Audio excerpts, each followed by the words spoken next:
Hello everyone, and welcome to episode 10 of Symmetry. Last episode we pretty much spent all of the time building this lovely room, which is going to house all of the low voltage and probably medium voltage machines once we actually get there. To actually begin today's episode though, we need to prepare for the low voltage room, so we need to run a steam line, which is going to be underneath here, all the way to that low voltage room. Yes, and pipes are hot.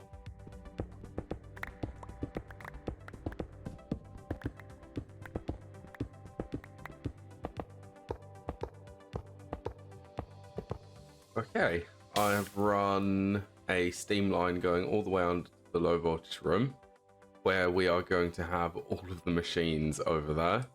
And in this room, I have run the potent pipe up to the top. So we are going to want a little bit more space in here. Let's say we're going to have a battery buffer on this block.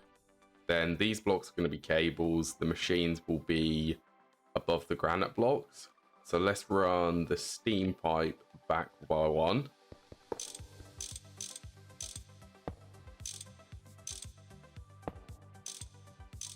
Then we can place the basic steam turbine on top of it. It is going to start producing energy, but it should end up stopping. It basically will have nowhere for the energy to go. So this can just be left here and it can just idle. The most primitive low voltage cables we can make are currently tin wires. They have a max voltage of 32 volts and an amperage of 1 amp for the 1x cable, but we can increase this to like 4x or 2x cables if we need to supply more amps. I am actually going to run the tin cables, the 8x ones, instead of the 1x ones, because we are going to have at least 7 machines there. So we might as well prepare for the higher amperage. I also spent some time just changing these ones to be the high pressure solid fuel boilers instead of the liquid ones, because we can just throw a stack of coal dust in here and it will last for hours. So a lot more convenient than the lava boilers. The next machine which I'm going to craft up is going to be the low voltage battery buffer. This thing is not necessary to actually progress or to use the low voltage machines, but I want it so that we can at least have some buffer of energy stored. And if we're going to have multiple machines running, we are going to need multiple batteries in here. And the batteries of choice which I'm using are lead acid batteries, because they're actually the only ones which we can make. We can't make the highest tiers without at least some form of low voltage machine, the low voltage canning machine. So these will be good enough for now. Now the next machine which we get to craft, I am going to craft up the basic wire mill so that we can actually produce some pretty decent amounts of wires, because we're going to be using a lot of them for the circuits, all of the low voltage components, and a few, if not all, low voltage machines.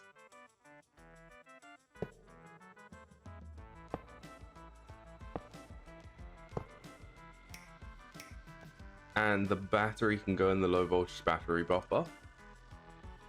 Should start filling up with energy once it fills up the buffer in the wire mill.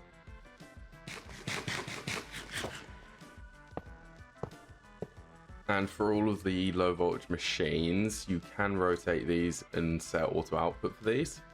If you hit them with a wrench, it will display this, so you can rotate the output. For me, I want this to output to the bottom, which is this wooden crate. Open the GUI and select item auto output, enable it, and we now have a fully automated wire mill. To get this started, I'm going to start crafting up tin wires and copper wires. This also needs a circuit configuration. The recipe's in here, you can change the circuit. For us, we just want these wires, so it's circuit configuration 1. To do this, left click on it, then you can use the scroll wheel to scroll up. If you hold shift, it will jump by 5. If you just use the scroll wheel, no shift, it will jump by 1. And sound muffle it, because it's going to be loud. The next thing I want to do is explain how the energy network in this actually works. So this is a basic wire mill. This can run up to 32 EU per tick for recipes, but the rule which I go with is most machines from GregTech, at least from this version, consume 1 amp of the voltage tier which the machine is made at. So this will consume up to 1 amp at 32 EU per tick or low voltage tier. The cables which we're using are 8x tin cables, so they have a max amperage of 8 at 32 volts. So we could have 8 machines running all in parallel, and as long as we have the amps to supply them, we can run them all together. This steam turbine, obviously, this only produces 1 amp. So 1 amp is coming through here, going into the battery buffer. This is the reason why we want this. This outputs 1 amp. It comes into the battery buffer. Then if we have 8 batteries in here, we can convert that to 8 amps of output energy at low voltage tier. So effectively, this could potentially run 8 machines in parallel if we have the batteries. We won't have the production, but we will have the amps for it. I also forgot to add that cables also experience loss per distance. So the machines back here, don't think these will actually experience loss. If they do, this is going to be 1 block loss. Then this will be another 1 block loss. So we'll basically be running at 31 EU per tick. Over longer distances though, you should be able to tell at low voltage the loss is going to be quite brutal. So we could run this 16 blocks, then the max voltage would be down at 16 volts, so it would half. The longest distance we could potentially run this at is 32 blocks with that 1 EU loss per block. So it's pretty terrible. Really, to go long distances, you want to be at a higher voltage. It's a lot less loss that way. So that's everything to do with this. And if you run over the amps for these cables, it will burn up the cables. So don't do that. And supplying this basic wire mill with more than 32 volts will make the wire mill explode. It will make all machines explode if the voltage is above low voltage. So if we supplied medium voltage, it would blow up this machine. Or if you connected medium voltage power to a low voltage cable, it would burn up the cable before the machine. There is a few things about this which probably a few of you will get confused, but I've tried explaining it to the best of my ability. Now it is time to progress a little bit more. The reason why I have decided to make the wire mill first out of all of the other machines is circuit production. To actually be able to make the circuits, a lot of these are going to require wires, except for the vacuum tubes. But actually, the vacuum tubes even use copper wires for here. But the resistors are going to require copper wires, or in this case, we're going to use the fine copper wire. This is going to be more efficient. And we also need the red alloy wire cables, which we are currently processing some of them. So my goal is to try and make about 16 of these for now, so that we can at least get the lathe, the bending machine, and the extruder, I believe, are going to be good ones to get. And then we will worry about some other things which I'd like to create today.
Well, after about an hour of crafting and waiting for materials to process, we can now craft 16 electronic circuits.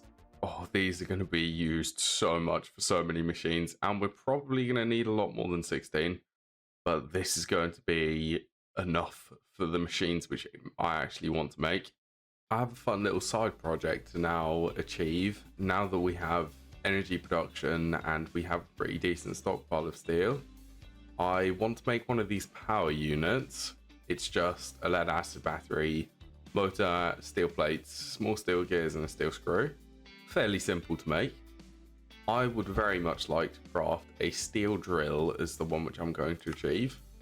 This is going to be the equivalent of using one of them mining hammers which we have, but this will be able to be charged up with energy instead of durability, but it does still take durability from the actual tool, but using the energy makes it so that the durability runs out a lot slower.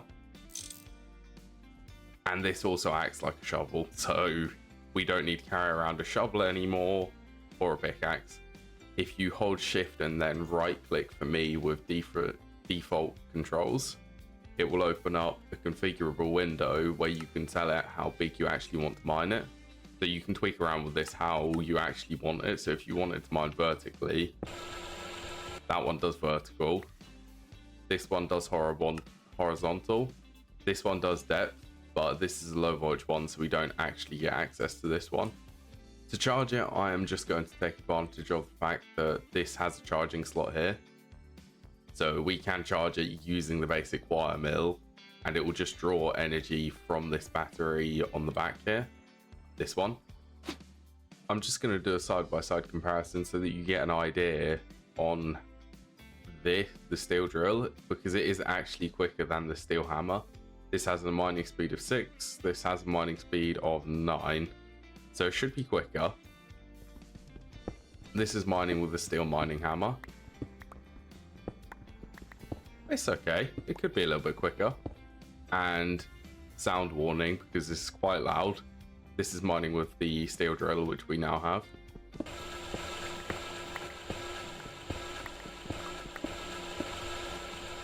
How long is that going to take before that noise gets very annoying?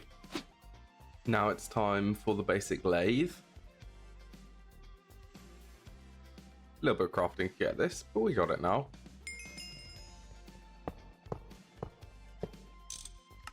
The basic lathe gives us access to the most efficient rod recipe. It now becomes 1 ingot, 2 rods.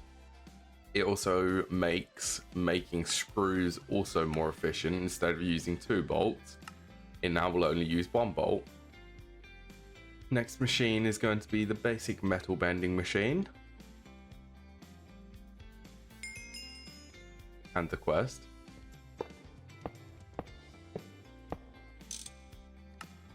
The basic bending machine, this just allows us to make plates at a 1-to-1 ratio instead of what we're using, which is a 1.5 to 1 or 3 to 2. Even more, equally as useful as the wire mill and the lathe. It's actually been quite a while since I've done a little mining montage for you.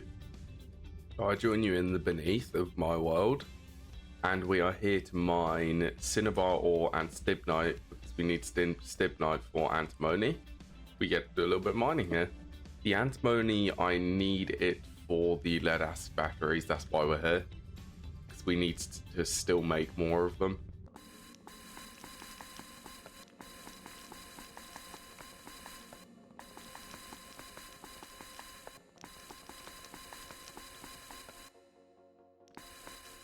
Wow, this is a huge vein of cinnabar and stibnite.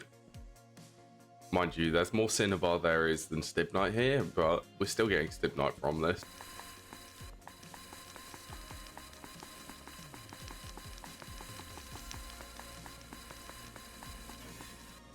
Oh my, there's a weeping angel. Don't move from there. Stay there. And don't touch me. Oh my.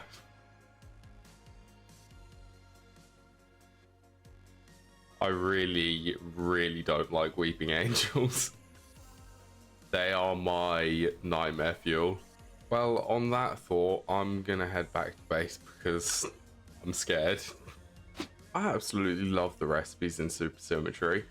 I'm currently crafting up 4 more of the lead acid batteries to go in the battery buffer behind here. But check out the recipe for the low voltage battery. This bit isn't too hard to actually make it into the sodium, cadmium, or lithium battery.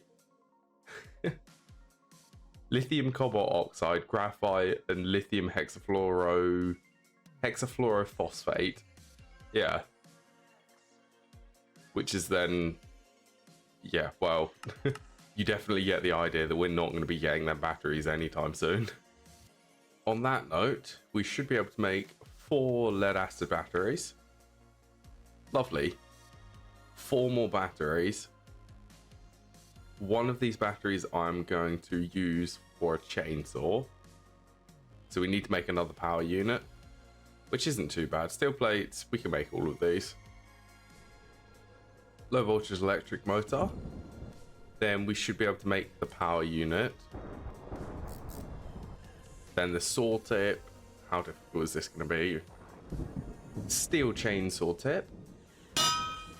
Then steel chainsaw. Yes, and the reason why I want to be able to make this is because it's going to make chopping down them rubber trees just that little bit easier. This will also add the ability to mine ice. That thunder is still super loud. Yes, this is going to allow us to now chop all of these trees down, and we don't really need to worry about the durability. And it chops them down really quickly. Lovely. That is the entire tree farm completely chopped down. Right, well, I'm going to call this good time to wrap up the episode. I have so much more work to do for the low voltage machines.